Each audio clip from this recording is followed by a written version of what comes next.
We're back with Avatar The Last Airbender pre-release content. In our last episode, we ranked the colors and archetypes, linked down below in the description, and we got feedback that you want me to walk through my analysis of some of the cards, and other feedback that you'd like to know the top commons and uncommons. So we're combining both in this episode, where I'll walk through my analysis of any uncommons I graded at B or higher, and any commons I graded at B- or higher. I won't go through my entire analysis process for each card. If you want to know more about that, view my previous episode on how to evaluate cards, linked down below in the description. I'll just be going over final takes for each card. Also, to avoid this episode going too long, I won't read the cards. As always, I recommend pausing to read the card if you don't know the card. And we'll start off with Earth Kingdom Jailer. I have that as a B+. These kinds of cards at rate that also impact the board are some of my favorite cards, as they're kind of a 2-for-1. And this one's a great one. Usually you want to target something mana value 3 or greater anyways, even though, occasionally you want to hit something lower and you can't. But this just kind of does it all. It's one of my favorite uncommons in the set. Love this card. Aang the Last Airbender follows a very similar pattern.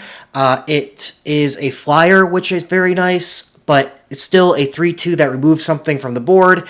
It does just airbend it, so it's not quite to the level of Earth Kingdom Jailer, I think, on that, 2-for-1 concept, but still a very powerful card. In the end, it may be as powerful, maybe even more powerful than Earth Kingdom Jailer in the right deck. In blue, for a very similar reason, I have Invasion Submersible. It goes ahead and bounces something, and it becomes a 3-3 fairly easily with Waterbend, so this is one of those exceptions of a vehicle that I actually like. Another type of card I like a lot is cards that can come in cheaply when you play them in the right deck. Notice that I have the Synergy Handshake up there. You're going to want to play this in a spells deck, most probably a blue-red spells deck. But if you can get a lot of instants and sorceries and things like that into your graveyard, you can make this cheap, and that I really like. It becomes absolutely great and busted if you have 3 lesson cards in your graveyard. As with the Flash, you could flash this in, hopefully for cheap, and block something that attacked and get your 2-for-1 that way. So with that 2-for-1 potential, I have this at a B+. I do think that the lesson restriction is pretty hard to reach, and this will more often just be a 6-5 for cheap, but I like my cheap, high-static creatures. In black, we have Heartless Act at a B+. Just for 2 mana, to be able to destroy target creature with no counters on it, which is a lot of creatures out there, or the dual mode of being able to remove 3 counters from something if you need to make something smaller. All of this at instant speed makes this a very efficient removal spell. Our most efficient removal spells like this, I like to put in the B+ range. Same reason I like Epic Downfall, exiling a creature with mana value 3 or greater. Yes, there is that downside, the same thing with Earth Kingdom Jailer of the 3 CMC or higher that you're hitting, but you will most likely want to be targeting something more expensive anyway to trade up on mana, so it's the right side of the equation. I like this a little less than Heartless Act, but it's a really good card, and again, efficient removal goes in my B+ category. Same situation in red here with Iroh's Demonstration. We have 2 mana to deal 4 damage. That's just very efficient, will kill the majority of things. Yes, it doesn't quite hit a lot of the things that the other 2 removal spells we looked at would hit at the very, big creature stats side, but it also has the ability to kill multiple creatures after an attack with the 1 damage thing, or to wipe your opponent's board of 1 toughness creatures. All that combined makes this a great card. I feel good about this being in the B+ range. In red, at a B, we have Fire Nation Attacks. This card at instant speed, being able to play it out after something has firebended is great. It adds to your firebending to be able to flash back at some point. All this is at instant speed, getting 2 2/2s. While I like getting 2 2/2s for 4 with cards of the past, to be able to do this instant speed and also be able to flash it back is enough to pay 1 more mana for. I do think this is a really good card for the firebending decks, and I have it at a B. In green, while I thought it was the best color, it didn't have any B+ even when I graded it that. It's more centered in the middle with a lot of B- and C+. But at the B range, we have Toph, the Blind Bandit. I really like the rate on this card. Getting a 2-3 and a 2-2 for 3. If I liked getting 2 2/2s for 5, I really like getting a 2-3 and a 2-2 for 3. Yes, it's Earthbend. There's a little bit of the disadvantage that your land is, now you're getting a creature onto a land, and so that has a little bit of an issue there, and Toph itself, if they kill that creature, will get smaller. So there's a little bit of drawback there, but still, I think this is a great card. I'm tempted even to put this in the B+ range. I think this will be one of the best uncommons for green. Leaves from the Vine is an interesting card. I have that as a B as well. It's just efficient when you get to mill cards. Presumably you want to do that for a lot of your decks. Then getting a food token up front, putting a +1/+1 counter on 2 creatures, and then drawing a card if there's a creature or less in your graveyard, which there very well should be. It replaces itself and you get all that value. It does happen over a series of turns. I don't like that. I really like when my cards do something impactful up front. But there's cool things you can do with this, like you can airbend this to get even more advantage out of it. And like I said before, I do think this will be a slower format. That's not to say there won't be aggro decks who need to impact the board early, all that. But this is even a good card to be playing late for cheap and double spelling in a late game. So I like this card at a B. The last card in green that we'll talk about is Earth Rumble. For 3 and a green, you Earthbend 2. When you do, up to 1 target creature you control fights a creature an opponent controls. Again, I like my 2-for-1s. The Earthbend 2 gives you a nice 2/2, and you can fight something. You can kind of control, if you have something Earthbended already, you put your counters on it, make it fight, so that's bigger sort of a thing. And yeah, this is kind of a 2-for-1. In a sense, you could make a comparison of Flametongue Kavu type of thing, right? It's a permanent on the board or counters on a permanent, board impact and board removal all in one card. I like cards like that. In multicolor, we have at the B range, Hama the Bloodbender. Again, a 2-for-1. For 5 mana, you get a 3/3, and you basically get to cast another non-creature, non-land card from your opponent's graveyard. I like this card a lot. There are some times that you will not be able to play this, and because the graveyard doesn't have things, I don't think that'll happen too often. You're fine waiting till later in the game to play this card.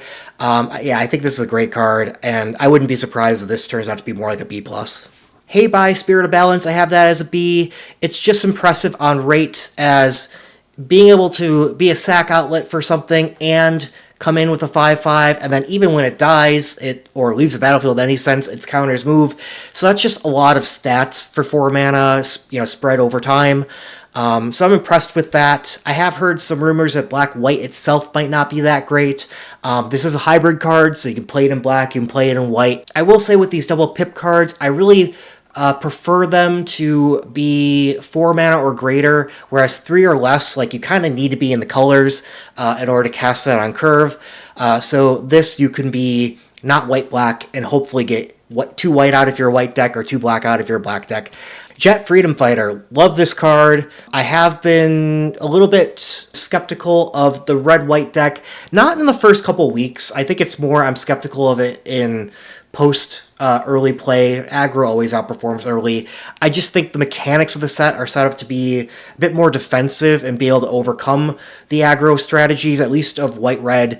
I do think red-black, and I'm coming up on red-blue as well, will be better aggressive decks. But I will say, Jet Freedom Fighter is a great reason to play Boros specifically, and when you're 3-pipped like that, I do kind of want to have this, just a Boros deck. I don't really want it. Or, hey, actually, this is really good in monocolor decks too. Like mono white, mono red, sure.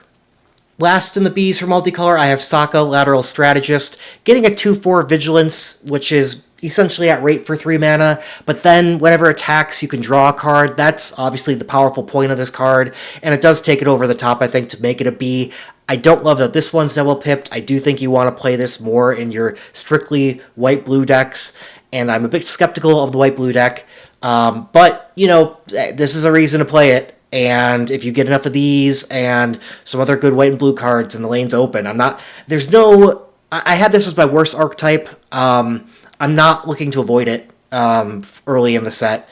If I'm being passed blue and white, I'm going to go that route. Yeah, and that's not the case. I don't always stay open to every color or every archetype day one. And yeah, so everything's looking pretty reasonable at this point. So Sokka is a good reason to enter that archetype. Moving on to commons at B minus or higher, I think I will give an honorable mention. I've always liked cards like Airbending Lesson, and I do think this is one worth calling out as one that's being debated amongst the community a bit. It's being compared to Repulse, which is also how I graded it. Repulse tends to be more in the B range, sometimes B minus, but I do think Airbend is significant enough of a downgrade from Repulse to not be in that range, but I still really like this card. Airbending at instant speed specifically is just good to deal with double blocks. It's good to save something of yours. It's good to, basically just impact the board at instant speed. And if you need to, gets a blocker out of the way for one turn and taxes them 2 mana. Like, that's a pretty big tax. That's why we play things like 2 and 3 mana spells, so you can double spell also in later turns.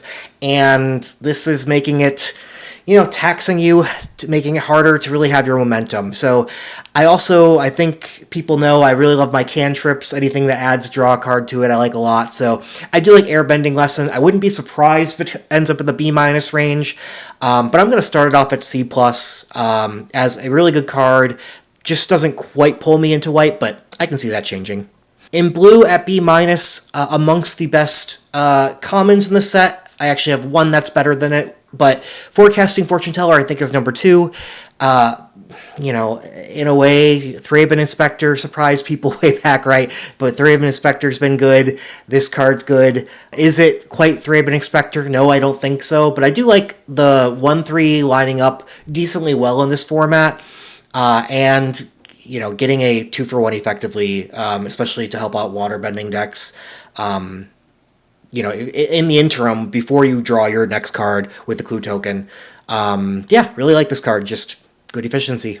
I also really like Lost Days for 5 mana. A lot of people always underrate these spells. They're good. The fact that this one puts it second from the top or bottom is really nice, especially that second from the top. So they don't draw into it. Like a lot of people have, that's the downside, is they're just going to draw into their card again. But this buys you time. This should be considered a removal spell. This is a removal spell, draw a card. It does come as a clue token. There's cost there. So, if it wasn't that, I probably would bump it up into the B range. But yeah, I think this will be a solid card, B minus. And the fact that it costs 5 mana, hey, I will say this is a note for the red-blue decks. Firebending can help cast this. So, maybe I'm too low on blue-red. In black, we have Sold Out. 4 mana, exile target creature. If it was dealt damage this turn, create a clue token. I think a lot of people are underestimating how you can play with this on defense. You can chump block with something, maybe even a earthbended 1/1 creature, right? Chump block, deal it damage, exile this creature. You now get a clue token from that. You've basically turned your earthbender into, keep a land, create a clue token to draw a card, right? While exiling the opponent's creature. All this at instant speed. I like this card. I mean, I have it at B minus. It's not like I'm in love with it at B or B plus or anything like that, but I think it'll be a good card. The best common I have in the set is this Firebending Lesson. It's our Shock variant, right? Always love Shock. And the fact that this is a lesson, 1 mana, has the kicker buyout, which is the bad part of Shock, is it kind of gets outclassed later in the game unless you're really going aggro and be able to hit face. This doesn't hit face, but it can deal 5 damage to a creature. So it'll scale with the game, and I like that a lot. I have it at a B. I think this is a great common. I also have Lightning Strike at a B minus. This will be interesting to see where this ends up in the set. Lightning Strike is, being an instant, going to be great with Firebending, and I think that's a really good point to make this a B minus. We've had a lot of sets recently where Lightning Strike was lower, like a C plus to C range, and this set does seem to have some bigger butts that are harder to kill, and would argue to bring this down a little bit, but at the same time, combined with all the synergies that we have, I think this will be a B minus. This might surprise people. I don't usually love the ramp strategies in Magic, but this is an efficient ramp one. I have Cycle of Renewal at a B minus. Besides the fact that this is a lesson, and I do think lessons do bump up, is kind of the tiebreaker to bump it up into the higher category rather than the lower category. The fact that this lets you fetch 2 lands at 3 mana.